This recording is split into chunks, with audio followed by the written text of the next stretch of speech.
شخصيات تبحث عن مؤلف، برنامج يخرجه السيد بدير.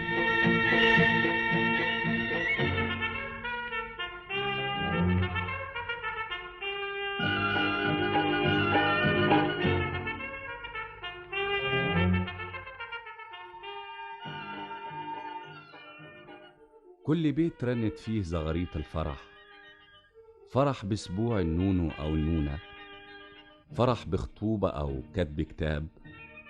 وفي المناسبات السعيدة دي الكل بيبقى فرحان بالكف الذهب ابو خرزة زرقاء، بالما شاء الله، بالمصحف، والكل بيتخاطف الدبلتين والاسورة، الشبكة، التحف الجميلة دي كلها. مين اللي صاغها؟ الصايغ برنامج كتبه محمد كامل عبد السلام.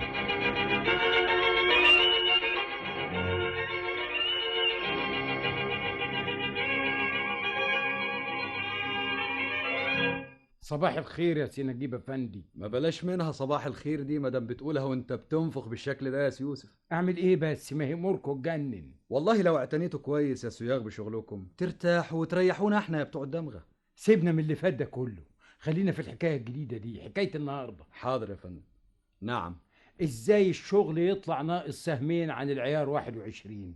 ده انا كنت جايب لك علبه وزنها الوزان 600 درهم، وحضرتك اتحكمت واصريت اني اقسمها 2، قسمتها، وهنا على الشباك قدامكم حتى اسال الوزان. ازاي بعد كده تنزل علبه منهم 300 درهم مظبوطين، والعلبه التانيه تقول لي ناقصه سهمين وتاشروا لي عليها كسر؟ ازاي بقى ازاي؟ ما نعرفش، ده اللي حصل. طب يا سيدي جميلكم واصل، فهمني بقى ايه العيب اللي فيها. الشناكل ناقصين سهمين. الشناكل ناقصين سهمين؟ يا قوة الله، ده كل وزن الشناكل 10 دراهم، ولما كل شنكل ينقص له سهمين يبقى الوزن الناقص عن العيار 21 جملته 20 سهم. ال20 سهم دول تمنهم 3 ساغ فقط ليس إلا، يبقى عدل تكسر لي علبة 300 درهم أجرة شغلها 15 جنيه عشان 3 ساغ. القانون بيقول كده واحنا بننفذ القانون. ان كان على القانون يسامحني لحد 300 سهم في عموم العلبه، والحمد لله العجز اللي عندي عجز منفرد في الشناكل بس، ودي امرها هين. ايه الراي بقى؟ مش سامح عن الكسر ولا ايه؟ ما تتعبش نفسك، احنا هنا بنتصرف حسب ما بيقول القانون. لكن انتوا يا منفذين القانون يرضيكم ازاي اني انا يا مواطن اخسر لي 15 جنيه قيمة تشغيل الذهب ده، والدولة تخسر لها جنب مني 3 جنيه ايراد كان هيدخل لها من يدي عشان عجز في التشغيل قيمته 3 ساغ؟ انا موظف، ما تسمعنيش الكلام ده، ثم هل انا اللي بوضع القانون؟ ما انا عارف ان مش حضرتك اللي وضعت القانون، لكن واجب على حضرتك وعلى زمايلك تبلغوا شكوانا لرؤسائكم عشان يبحثوها، ولما يقتنعوا بيها يعدلوا القانون وينصفونا. ومين ادراك ان ما عندناش هنا في المصلحة لجنة بتبحث الشكاوي وتكتب مذكرات عن المظالم العادلة؟ محدش أدراني لحد انت النهاردة ما نورتني. بس بقى وحياة والدك علشان تتم الفايدة خليهم لما يجوا يعدلوا القانون عن مهنتنا يشاورونا احنا يا اصحاب المهنة، واحنا جوابنا حاضر لكل سؤال، والشورى حلوة تجيب اكبر فايدة. حاضر، ابلغ الكلام ده، بس العلبة اللي معاك دي كسر كسر. اكسرها سنجيب محبة في العدل والانصاف. قادر إلهي يجعلهم في أيامنا الحلوة دي من عيار 24 قراء.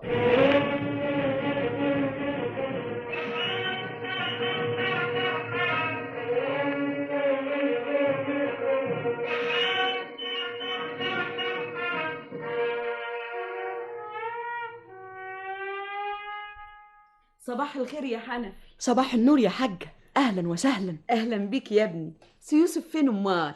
في الورشة قدامنا هنا. يا سي يوسف، يا سي يوسف كلم.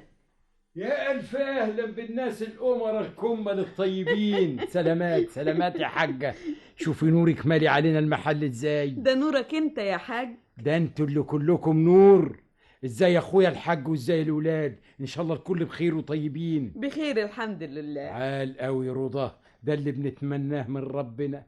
حاكم انا يهمنا اطمن قوي عليكم، احنا اخوات بصرف النظر عن المعاملة. اخوات قوي قوي يا سي يوسف، دي معرفة سنين ومعرفة كلها خير. شربتي قهوة ولا نجيب ليمون؟ يا دوب واصلة دلوقتي، بدري على القهوة، اما شوف مصالح الاول. وده يمنع احنا نشرب القهوة ونخلص شغلنا برضه؟ هي على الريحة مش كده ولا نسيت يا حاجة؟ لا تمام كده. هات لي 2 قهوة حالا، منهم واحد يا دوب يكحله بشعرة سكر. اوام يلا ما تغيرش عليا. طلباتك يا حاجة؟ عايزة حلق موضة هناني كده، إيه؟ وريني كمان حلق دندش إيه؟ وحلق شفتشي موضة يكون حلو كده. عينيا الاتنين، كل طلبك موجود. تعوزي ايه كمان؟ أعوزك طيب فرجنا على دول الأول وبعدين أقول لك على اللي عايزاه تاني إيه. تحت امرك يا حاجة. اتفضلي يا ستي، نقي طلباتك من دول. إيه يا أخويا الحلقان دي؟ ده حلق هناني الزمان، وده حلق شفتشي يبين كل شي، ودي الدندش للمدندشة. مفيش أشكال حلقان تانية؟ مفيش بقى غير الشغل الفرنجي عيار 18. لا لا يا أخويا، ما حبوش عيار 18 ده، بيتهيألي كده زي ما يكون نحاس. ده هو ده اللي فيه الشغل الأصلي والتحف الجميلة، علشان جامد يستحمل المصنعية والسايغ الفنان يشكل فيه على كيفه. ما يركبش ذمتي الدهب ده بمليم. ايه؟ ادين انت عيار 21. الدهب بتاع زمان دمغة الحكومة، شيء أضمانه لما أجي أبيعه ألاقي تمنه فيه. ما انت عارف، هو احنا بنشتري الدهب عياقة؟ دي حاجة للزمن يا حاج. إن كان على كده يا حاجة تبقي غلطانة. دلوقتي فيه بنوك لما تحطي فيها فلوسك وقت ما انت عايزاها تلاقيها، وما تبقيش عرضة لنزول الذهب النزل، ولا تخس فلوسك بتمن التشغيل ولا حاجة. هو أنا غشيمة عند كله يا سي يوسف؟ ما أنا عارفاه وحافظاه، واقدر اشيل فلوسي في البيت، وعندنا مأمون قوي ومفيش حد غريب. لكن بقى الفلوس فتك الشور، سهل الواحد يسرسب ويجر منها، لكن علشان يرهن غويشة ولا يبيع له حلق تبقى صعبة على النفس قوي. يقوم يصبر ويفوتها، وحياتك والله وبتفوت وتعدي وكتير يا اخويا من ده. قهوة يا معلم. جايب القهوة دلوقتي؟ ده انت كتر خيرك وتشكر. يعني لو كانت زبونة عزيزة على الواحد زي الحاجة ومستعجلة كانت مشيت واخدة على خاطرها مني. السادة عند الحاجة. حاضر يا معلم. مية يا حاجة؟ لا يا ابني كتر خيرك. كنا بنقول ايه يا حاجة؟ كنا في حدوتة الحلقات. وريني الحلق ده اهو. ايوه اللي في الباترينا ده. ايه، ما احنا قلنا بلاش من العيار 18. وعارفة الحلق ده أجرة مصنعيته 2 جنيه. نعم يا سي حنفي. شوف الحبايه دي يا معلم. كويسة، قول له يشتغل على كده. حاضر. وخليهم ياخدوا بالهم في الجلة. حاضر. الشغل بيخس منهم كتير، والسلك ده يطرقه شوية. حاضر. ايه يا حاجة، اجيب لك الحلق اللي شاورتي عليه؟ لا يا اخوي، ده ان كان اجرته 2 جنيه يبقى غالي. سيبينا منه، خلينا في الشغل الشعبي الرخيص. شوفي الحلقان دي كلها ما فيهاش حاجة تعجب. انا نقيت ال3 دول. مبروكين عليك. اديني كمان عقد زيتوني وخلخال 20 ريال. ادي خلخال 20 ريال زي ما انت عايزة، وجديد دمغة السنة دي، ويقطع يا ستي 480 قرش بما فيها اجرته. ايوه هو ده اللي انا عايزاه. طيب. هاتلي كمان العقد الزيتوني وتبقى تمت طلباتي. اتفضلي يا حاجة، عقد هدية دهب جديد ورسمه حلو. حقه الحلو محدش يعيبه يا حاج. اجيب كمان لبة صنبرة وكردان فلاحي بقوص؟ لا خلينا لحد كده المرة دي. شوف طيب. بقى حسابهم هيقطع بايه واكتب لي علم بيهم. احنا نوزن الاول وتاخدي حاجتك وتوصلي مع حنفي للوزان، يوه. تراجعي حساب الوزن بنفسك وتيجي هنا نعمل الحساب واطلع العلم. يا سي يوسف، ما رحنا للوزان سابق اكتر من 10 مرات، والوزن كل مرة يطلع مظبوط. خلاص بقى. لا يا حاجة لا، يمكن تعبان، يمكن فكري مشغول، يمكن ايدي تكتب رقم غلط. بني ادم مش معصوم، وانا احب اكون مع زبايني يوسف اللي ما يروحوش لغيره، لانه الامين بتاعهم اللي يعرفهم ويعرفوه. والله مالها فايدة حكاية الوزان دي. لها لزوم كتير قوي عندي، ولو شرفتيني جنابك بكرة بالفرض ولازمك شيء هطلب منك برضو تراجعي الوزن عند الوزان. ايوه 14 درهم و10 قراريط، وادي الحاجة اهي مع حنفي. اتفضلي يا حاجة، ولما تيجي نعمل حسابنا على مهلنا. كيفك يا حاج؟ يلا يا حنفي. السلام عليكم ورحمة الله وبركاته. وعليكم السلام ورحمة الله. وإذا حييتم بتحية فردوا بأحسن منها أو بمثلها. ثم أنت صايغ شغلك ضبط الميزان، تنقص من تحيتي ليه؟ حقك علينا يا سيد. عليكم السلام ورحمة الله وبركاته. أيوة، بركاته دي اللي ما قلتهاش في الأول. تعرف إنك أنت كنت هتشككني فيك، مع ليه؟ إنك والشهادة لله جميع من في الساغة يا سيد يوسف أثنوا عليك الثناء العظيم. الحمد لله. هو حضرتك سألت عليا ولا ايه؟ أنا كنت بسأل عن صايغ أمين مضمون أعامله من غير ما يدخلني الشك، ويفضل عقلي يودي ويجيب في الميزان من جهة وفي المصنعية من جهة تانية. جميع اللي سألتهم قالوا لي روح عند السيد يوسف وعامله أنت مغمض، فجيت.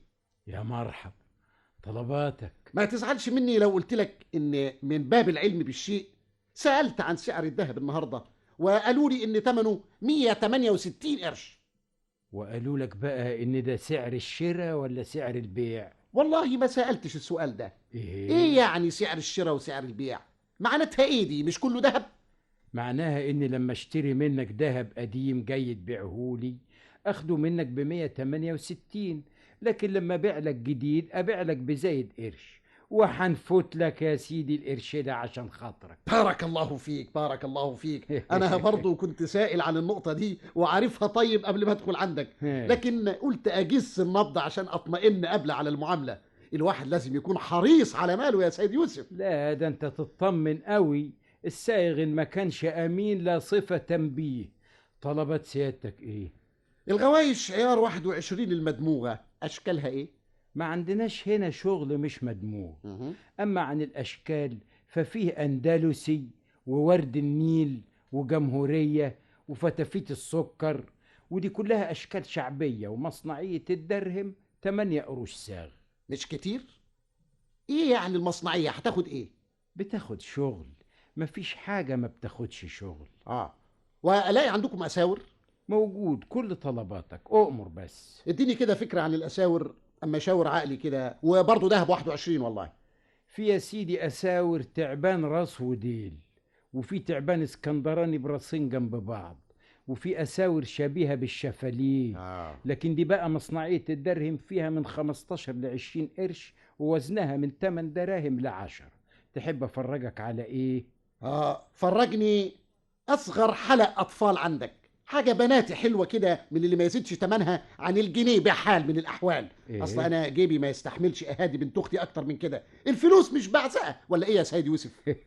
هو ده اللي لازم حضرتك؟ حلق واحد صغير النهاردة بس مؤقتا.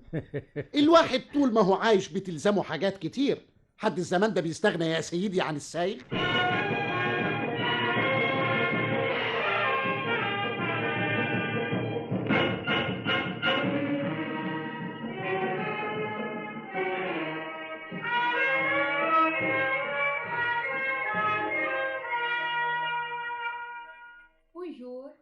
بنجور يا هانم، أهلا وسهلا.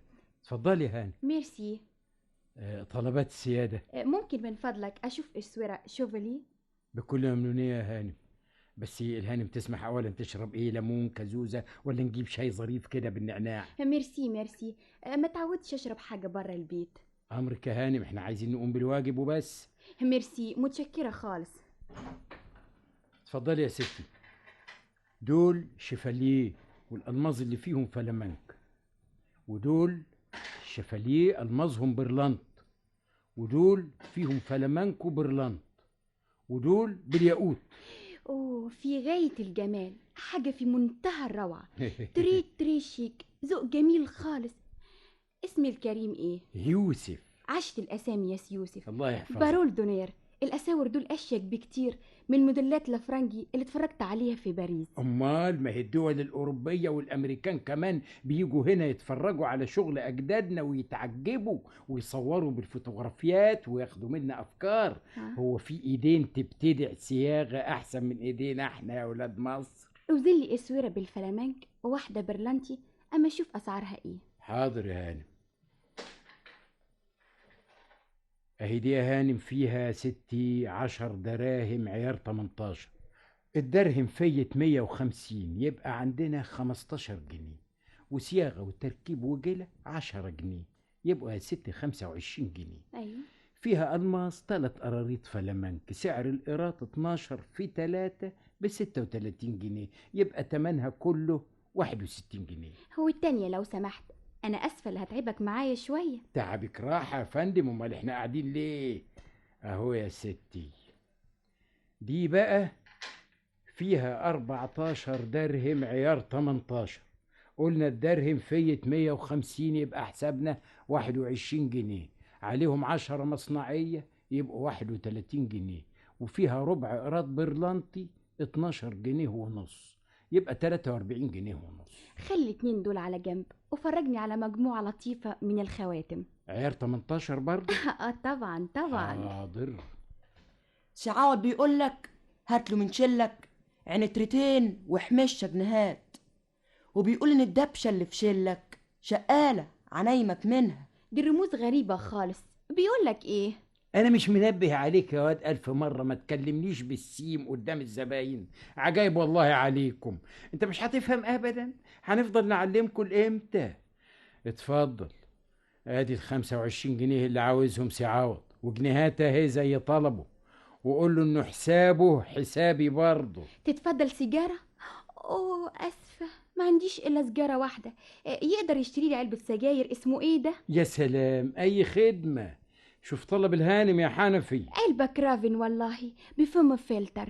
خلي مخك معاك يا حنفي، واحفظ كويس علبة السجاير بتاعت الهانم. قول له انت بس كرافن. من عند الراجل اللي جنبنا ده يا حنفي. ايه يا فندم، يعجب جنابك ايه من الخواتم دول؟ في الحقيقة كلهم احلى من بعض. اوزلي الاسورة دي كمان على ما اتفرج عليهم على مهلي. امرك يا هانم. ايه كنت اديتيني جنابك علبة السجاير الفاضية كنت رميتها انا عنك. انت جونتي قوي يا سي يوسف. وانت مش حدقة قوي. هات يا حنفي العلبة اللي رمتها الهانم. جبتها يا معلم، والمعلم عوض مسك اللفندي اللي كان هيلهفها. مين قال لكم ان انا كنت هاخدها؟ اخرس. ايه الشوشرة دي؟ انا ماشية. اوه، ما كانش يتعز يا هانم، لازم نتعرف ببعض كويس. الختمين اللي دستيهم في علبة السجاير دول هيلبسوكي اسورتين محترمين، بس مش من عندنا، من اسم الجمالية.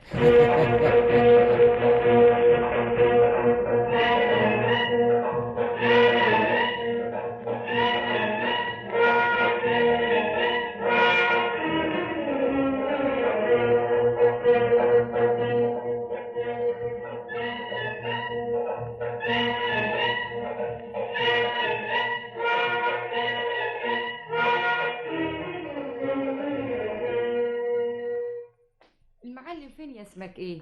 وصل مشوار وزمانه جاي. اتفضلي استريحي. كنت عايزاه يشوف لي الاسوره دي تساوي كام. فرجيني كده. شاريها منين دي؟ دي شبكه بنتي. دي نحاس يا ست. نحاس؟ النصاب ابن النصاب. لا لا لا يا ست، هي عيار 21 ومدموغه. الدمغه اهي، شوفي عشان تعرفيها في المستقبل.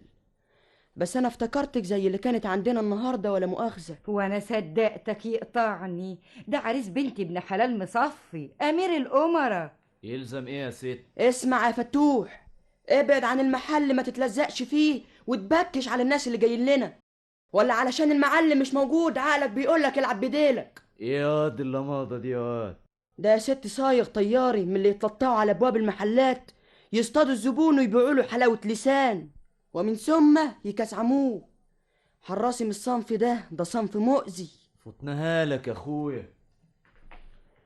ماله الواد ده كان عايز ايه؟ خلاص يا معلم، انا اعطيته كفايته ومش هيهوب هنا تاني. جدع يا حنفي، محلنا يا ابني له سمعة كل واحد منا لازم يحافظ عليها.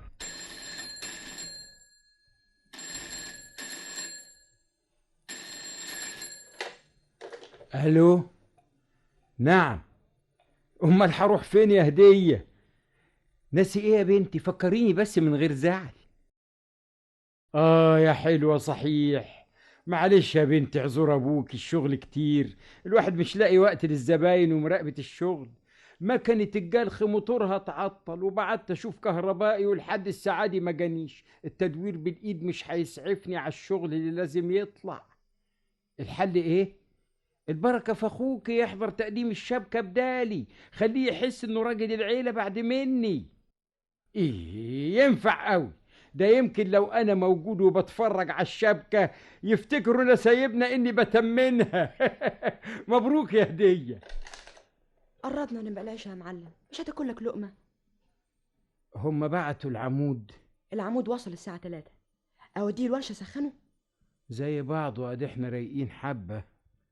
في بيع دهب كسر تشتريها يا سي يوسف؟ ان كانت حاجة تسوى. تسوى. اتفرج. بلاش تودي العمود بقى دلوقتي يا حنفي.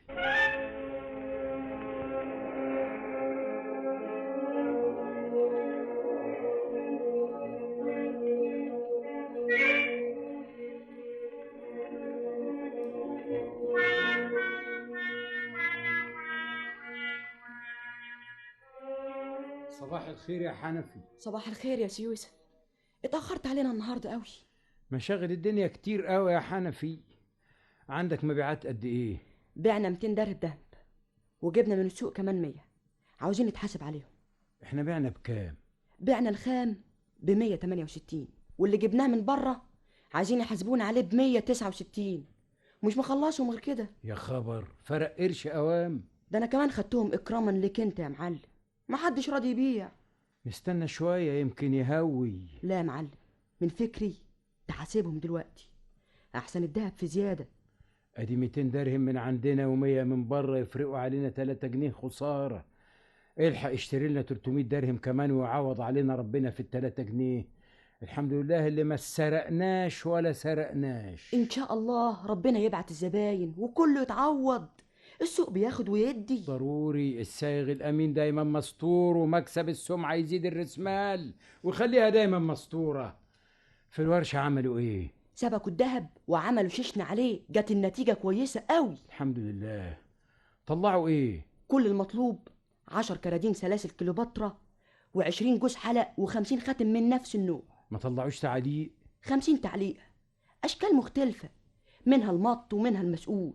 ما طلعوش غوايش؟ طلعوا، ولما لقيت الملمعاتي فاضي اديتهم له. طب تاخد بالك كويس بعد ما تيجي الغوايش من عند الجلة ينشفوهم كويس، لا يكون فيهم مية. احنا بنبيع دهب مش بنبيع مية يا ابني. الله، الحاجة اللي كانت عندنا امبارح جاية هي يا معلم. استنى ولا اروح اشتري 300 درهم؟ لا روح انت، اللهم اجعله يوم مفترج يا كريم. اهلا وسهلا اهلا وسهلا. صباح الخير يا سي يوسف. صباح الخير يا حاجة. خير؟ في حاجة من بعت امبارح ما جاتش على ذوق اخويا الحاج؟ ده اخوك الحاج انبسط قوي ومشيع لك معايا السلامات، وكان نفسه يجي يشوفك لولا الاشغال كتير بقى. ان شاء الله دايما يا حاجة، ده اللي احنا عاوزينه. امبارح روحت البيت لقيته مستنيني بفروغ صبر، وكنا هنرجع لك سوا لولا جونا جماعة حبايب عطلونا. اصله كان له فلوس متعطلة في وزارة الصحة وصرفوها له امبارح كده. فقال لي دي فرصة يا حاجة نجيب غوايش للبنات ونشيلهم من دماغنا بقى. كلام طيب. يلزم كام جوز؟ عايزة 20 جواز لكل بنت. اتفضلي يا ستي، نقي طلباتك. اسمع بقى، انا مستعجلة خالص النهاردة، ويكون في معلومك مش رايحة للوزان. ما تخلينيش ارمي المين على كده يا حاج. حاضر يا حاجة امرك. الغوايش دول كويسين، وهم دول اللي اخترتهم لك. على خيرة الله. اوزن. قبل ما اوزن، الدهب النهارده غير امبارح، النهارده ب69. يا اخويا 69 70 كل اللي تقوله ماشي، مادام السايغ امين في الميزان. القروش هتساوي ايه؟ قول لي قبله مفيش غواشات اتقل من دي؟ دي اتقل غوايش. على خيرة الله. الغواشة التقيلة قيمتها فيها. درب بقى وشوف يقطعوا بكام دول.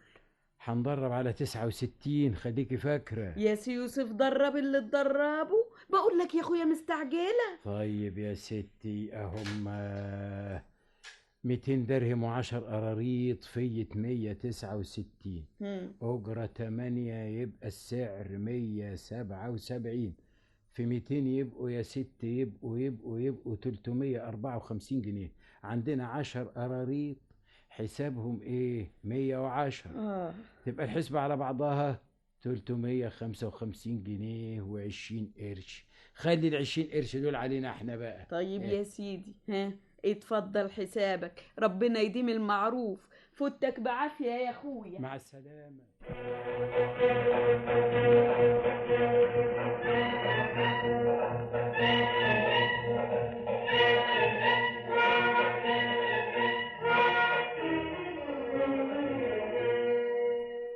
اديني درج الخزنة ده. لا مش ده، الدرج اللي فيه الكرادين ده. اتفضل يا حضرة مفتش. الشغل ده كله مدموغ؟ الشغل في ايد جنابك، بتسألني ليه؟ قلب فيه زي ما انت عايز. ازاي الحال دلوقتي يا سي يوسف؟ ماله الكردان اللي مع سيادتك ده؟ زارة ده هي مش مدموغة. زارة ده؟ ايوه زارة ده، اتفضل شوفها بنفسك. ولا فاهم انها عشان زارة ده هتعفيك من المسؤولية؟ السايغ لازم يكون بعيد عن اي شبهة. صادق يا فندم، صادق. الكردان اللي في ايد جنابك فيه 500 زردة. لما يبقى كلهم مدموغين ما عدا زردة واحدة، يبقى الذنب ده على مين؟ على المصلحة ولا عليا انا اللي بدمغ الشغل؟ انت او اللي بيستلم شغلك من الدمغة مسؤول عن مراجعة الشغل اللي بتعرضه للجمهور في محلك. ده صحيح، لكن لجل البخت فات على عيني اتحقق من الزردة دي تمام زي ما فاتت عليكم في الدمغة. ايه الرأي بقى؟ انا عليا تسجيل المخالفات بس، مش من واجبي اناقش دفاعك، والا ما كنش امين في عملي. طيب جنابك مش عامل شيشني على معروضات الفاترينة وما لقيتش فيها حاجة؟ حصل، لكن الزردة ديت افوتها ازاي؟ لابد من محضر. يا أستاذ أنا مستعد تفحصوها على حسابي. إذا طلعت أقل في العيار أنا مسلم بقدرة تحكموا بيه، وإذا طلع عيارها مظبوط كفاية عليا تعترفوا إنكم بتنسوا حاجات رفيعة أحيانا. ده دفاع وجيه وتقدر تقوله في المحكمة.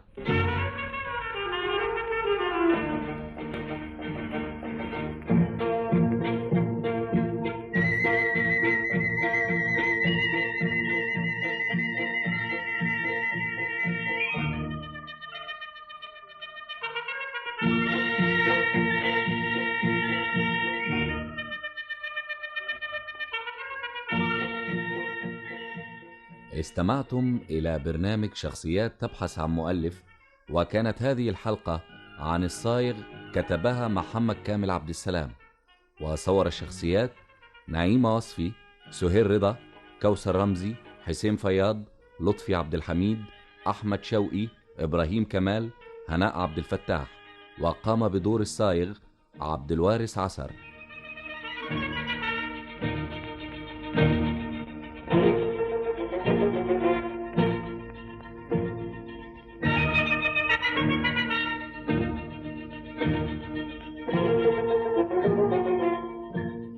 شخصيات تبحث عن مؤلف، برنامج يقدمه لكم السيد بدير في مثل هذا الوقت من كل أسبوع.